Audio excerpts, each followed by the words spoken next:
Alrighty folks, how are we? Welcome to another video. This time we're going to dive deep into something beautiful, something wondrous, and something with delightfully beautiful hair, and that is Shawn Tubbs.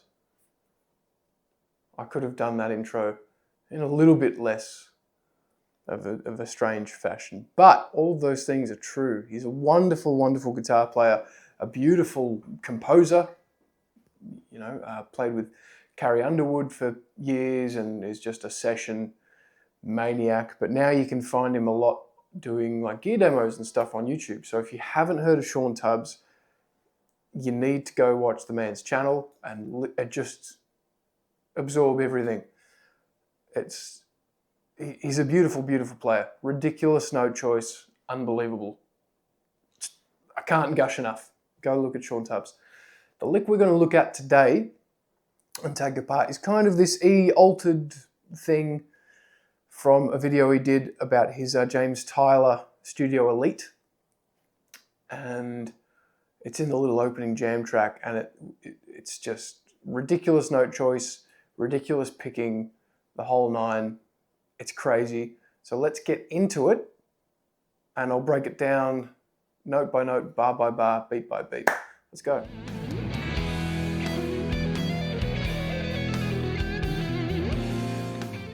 Okay, folks, here we are. That was the lick. Your mind is blown, my mind is blown, and we're gonna together try and comprehend it. So, we're gonna be starting off in standard tuning. Tone-wise, I'm going through my PRS S2 mirror. This is all stock except for the stainless steel frets because I have disgusting hands. Going into the Fractal FM3, which is just on a twin reverb that's a bit goosed and has a tube screamer in front of it, which is a great sound. So let's break the lick down. I'm going to play it for you a couple of times. So here we go.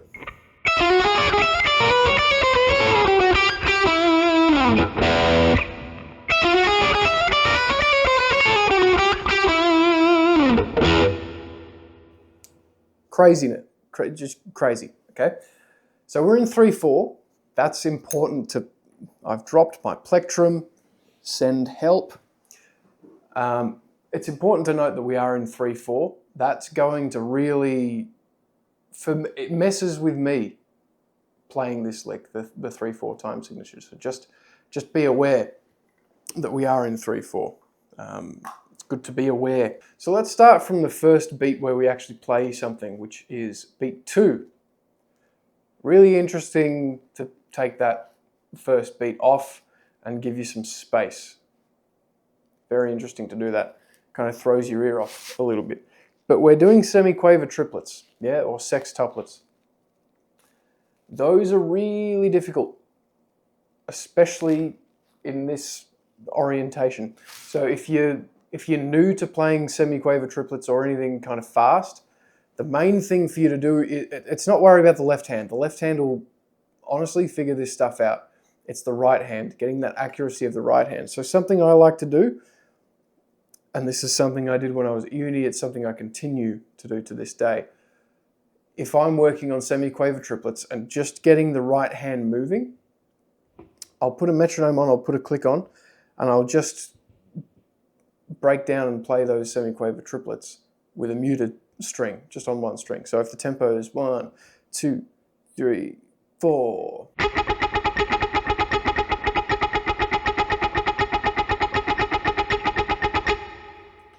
I'll try and do that a whole heap, yeah? Just to make sure that that movement is tight. Because it's so quick and it's so string skippy and strange, that's something that I want you guys to work on first, just getting that speed up. Making sure it's mainly wrist and finger motion. You don't want those big Bruce Springsteen kind of arcs happening with this lick because it's very economic. So, the first beat we are going to play this in position 9 up on the first string, which means we're going to use our pinky on fret number 12, and we're going to play this.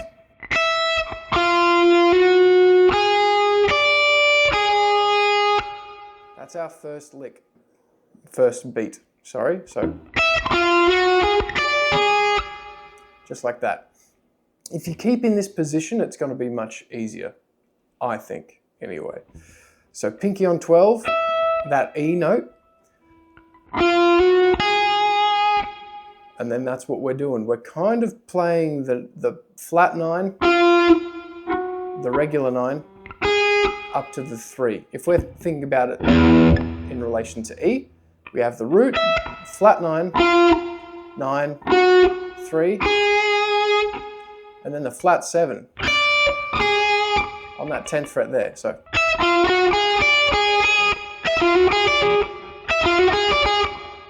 just like that. But one thing I do,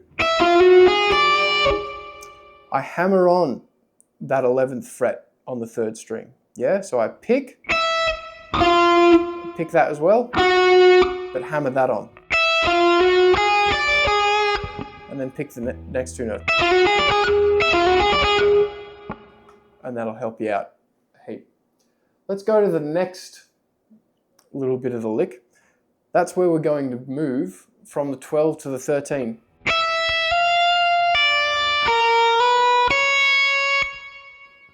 That's our little lick. So we're kind of doing a little semi-position shift, right?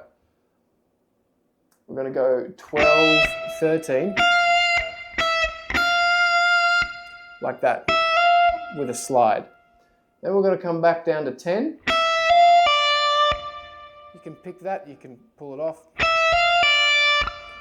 And then we're going 11, 12 on string number 2, up to 9 on string number 1. So that together sounds like this. Like that, okay? So those 2 beats together, here we go. Just like that, okay? Then we've got this real finger twister. Beat 1 of the 2nd bar, we have. This is the hardest part of the lick, in my opinion. We're going to go 10, 9 on the high E string. Chromatically down. But we're doing it on a different string. And he does a little bend on that. Now at speed, that's really hard to do, that bend. It's hard to make it sound like a bend, yeah? It's kind of a microtonal bend thing. He's not, going... He's not doing one of those. It's just a little bluesy thing.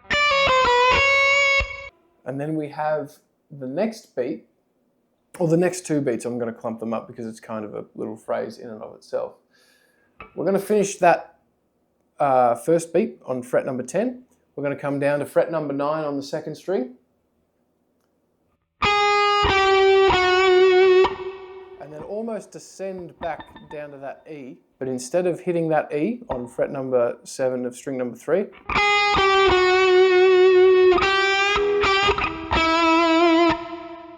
we're going to hit the 8th fret, which is the same note, it's that G, that flat 3, and we're going to bend up once, bend up a little smaller the next time, and then hit that E there. So that little phrase sounds like this.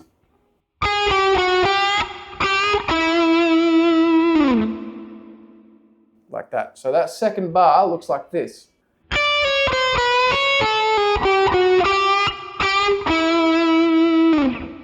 So let's talk through that 2nd bar in terms of like how it relates back to our E, okay? Because that's important. Knowing the context behind a lick that sounds the way that this lick does, it's all over the place, right? It is absolutely just, it's ridiculous, yeah? The key to understanding why why it works is knowing the context that it's in, so harmonically, but also how everything resolves down to, or revolves around the root note of the chord. So This 10, 9, 13, 12, we're kind of playing with the flat 7 here, the natural 6, the flat 6, the 5.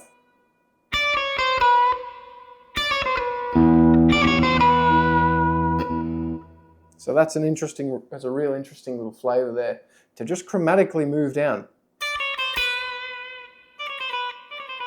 You could do it there, you know, but he didn't do it there. He did it in a weird way because Shawn Tubbs' fingers are from another planet and his brain is from a even further separate planet.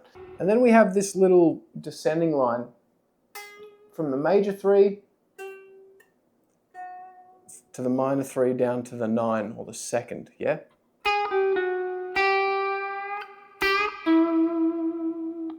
And then we end in that typical blues lick kind of thing. So all together, the lick sounds like this. I'm going to go from the top nice and slowly.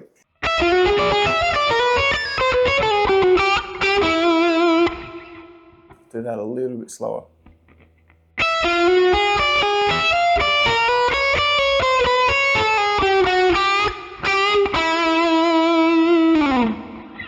That's the lick. Now kind of at speed.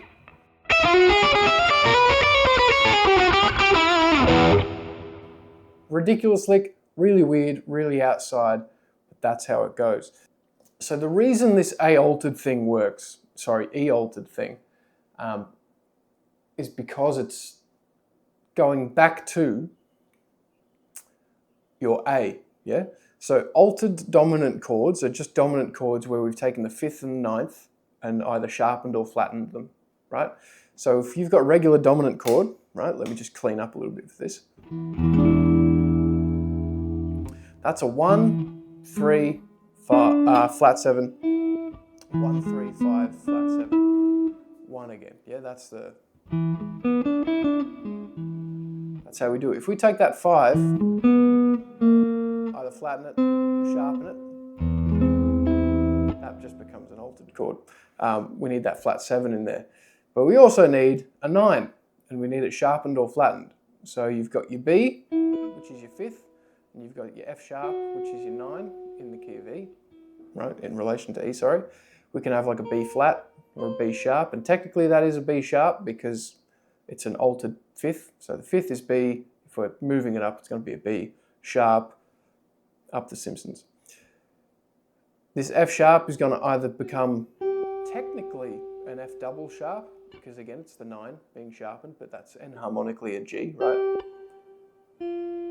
Or we're going to flatten it down to an F natural, yeah?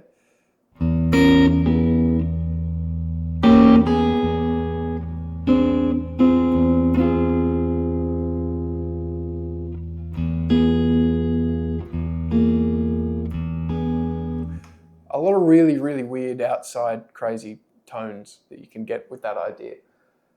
So just have a look at all of the notes and how they relate to the one, and then maybe you can take some of these concepts away for your own playing. So there you have it. There's the lick. Get practicing. Because I'll be fucking practicing, I'll tell you. Oakley dokley. I hope you enjoyed that little lick. I hope you got a heap of information out of it. I want you to go and practice that lick because I know I will be. It's a real finger twister and it's really hard, but it has some really cool altered ideas in there. Things that I definitely would never have thought of in a million years.